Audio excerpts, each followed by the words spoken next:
I survived 9/11. These are the 13 questions young people ask me the most. 12 years old at the time of the attack, the author survived, and so did her family, but she soon realized 9/11 was just beginning. 114. That morning, I was 12 years old, sitting in school 3 blocks away from the World Trade Center on September 11, 2001, when the planes hit the Twin Towers. Our teachers had us all gather in the cafeteria. I remember parents rushing in to pull out their children amid the chaos. I began panicking, wondering how I would get home to my apartment building on the other side of the towers where my elderly grandparents also lived. Then, my neighbor and her 13-year-old son appeared in the doorway, arriving late for the day after an appointment, to walk me home. We left just minutes before the first tower collapsed. What we ran from, saw, heard, smelled, and experienced as we pushed through crowds and ran for our lives from the collapsing towers, has become common knowledge in the past decade. But it's very different to live through it in real time as a child, with no idea if we would be killed in an instant, what was going to happen next, and if the world was going to end before I could see my family again and say goodbye. I survived, but that morning was just the beginning of my trauma. In 2016, I wrote a book, after 9/11, about my experiences and that of over a dozen of my former classmates. I began to receive emails from children across the country asking me questions and telling me their feelings about the day. I started video chatting with them in their classrooms as well.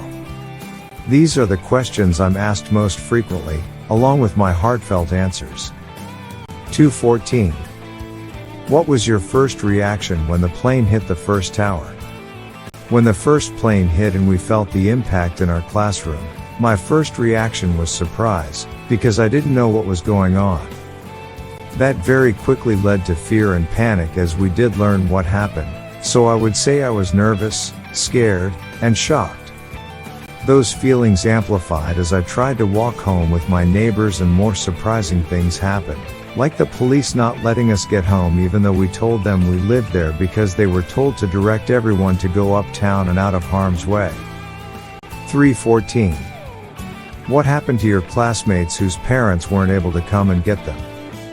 These classmates were evacuated, which means the bomb squad led them out of the building and uptown away from the towers, but they were also in the street close by when the towers began to fall, so they all had to run as well. Those students were taken to another school where they waited for their parents to pick them up, once their parents were able to figure out where they were.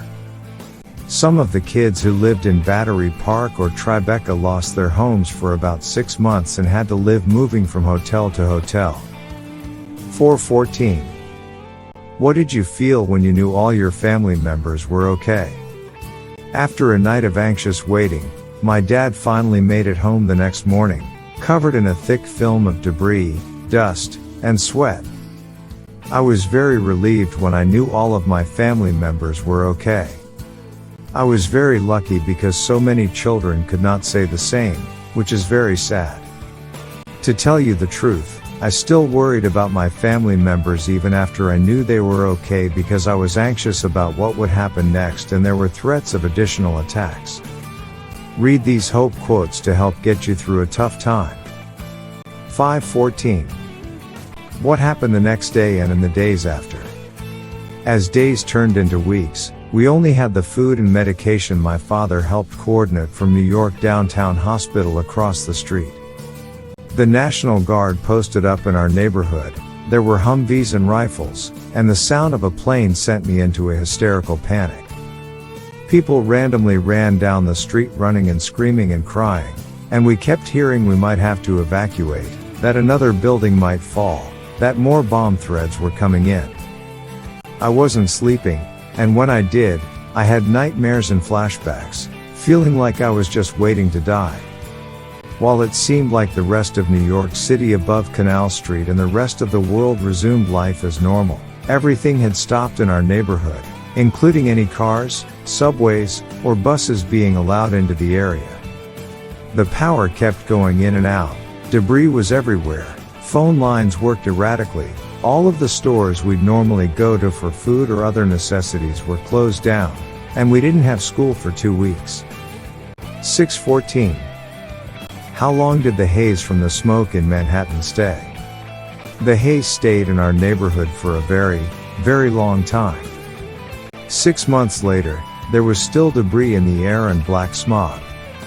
The air quality was very dangerous for a long time, but many people, including my family, didn't leave because they didn't have anywhere else to go. 7:14.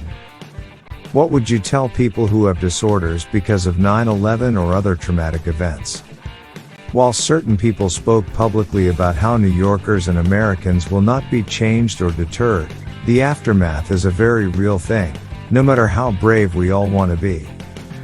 Being brave and carrying on with our lives doesn't mean that we can't still worry about the safety of our loved ones and our own community.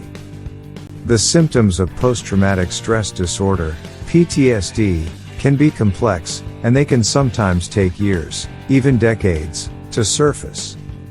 But if you notice that something isn't right, I would suggest finding a therapist to talk to who specializes in trauma and PTSD. Don't be afraid to reach out. 8:14. How did you ever stop thinking about it? Unfortunately, the trauma was so big and ongoing that it was hard for me for a very long time. When we survive something and try to move forward, that doesn't always automatically mean that we really have. We are changed, and our lives are changed. I don't think I'll ever forget or ever stop thinking about it, but I have learned to move forward with the thoughts I do have in a way that makes my life a lot easier.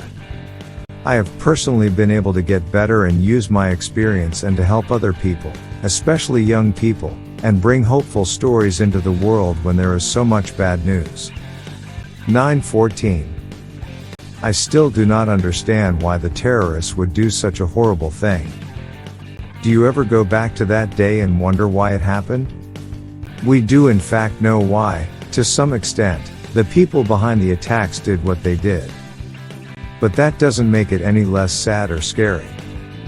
Sometimes bad things happen and we will never really know why they do. I wish I could understand it more, too. What is important to remember is that for all of the suffering out there, so many good people also exist who step in to help, and to try to make the world a better place. We have to be as strong as we can be and be good people in the world ourselves. 10:14. You went through an awful event at such a young age. How was your life affected throughout the years? For a long time, many of my thoughts were scary and sad. A lot of the things I thought and the way my body and brain kicked into survival mode that day stayed with me for a long time. Fortunately, now, as a 32-year-old woman with my own family and happy life, I look back and see the way that years of hard work to make changes and get better in therapy has helped me become a new person with a new life, but without forgetting what I went through to get here. 11:14. How did you put the past behind you? I had a teacher in college who worked with me on the beginnings of the book I wrote who told me that while our past can be painful, we have to take what we can from it and remember what's important. For example, if you broke your arm climbing a giant tree, or burned yourself touching a hot stove, you'd want to remember that next time so you could decide whether to do it again. In this case, something bad happened that I could not control, and that's what made it so hard to put behind me, I think. But through support and therapy, I did learn to take what would help me from my past and cope with all of the horrible parts to live a life where I felt safe again, or at least as safe as I could. 12:14. What do you miss the most about the Twin Towers? I miss the fountain with the gold sphere. My mom would always tell me not to touch it because it was dirty, but it had water cascading down it, so I would inch my fingers closer when I thought she wasn't looking. We would get special donuts there, and we'd go read at this bookstore that had a special children's section. I was so young that it didn't seem like a special place I needed to remember, just another place in the neighborhood, and it is very true that we sometimes don't realize how much we will miss something until it's gone. 13:14. What made you start writing about 9/11 and what happened? Was it hard to write a book about your experiences? In college, I decided to start writing about my experiences because my reaction to the terror was very severe and lasted for a very long time. When I got better, I realized there are many children and teenagers in this country who are still living with PTSD, which is a long-term reaction to terror and other bad things that sometimes happen. I hope that writing about 9/11 helps a lot of other people who may be having a difficult time, or who want to learn more about what happened that day and in the days after. I had lived the most painful parts already, and this was another way that I was able to heal them. 1414. How did 9/11 change your perspective on life and the way you see people? I learned to see the good in awful situations. I learned to empathize with people who were being mean, and I learned how to help someone else when I felt upset, and that doing so would make me feel better. Seeing what's wrong is easy, but it takes an effort to see what's right, and that's honestly the most useful thing I've learned in my recovery process. I chose a career of writing about news that inspires, helps raise awareness and funding for nonprofits, and builds people up rather than scare them. The bad things going on in the world don't have to affect the good things you bring into it. Focus on bringing as much good as you can into your own world, your everyday life, and the people who enter or pass through it. A lot of children ask me if I felt afraid even though I was so brave. To all of them, I said the same thing: having courage doesn't mean you're afraid. Being brave is when you keep going despite the fact that you are afraid.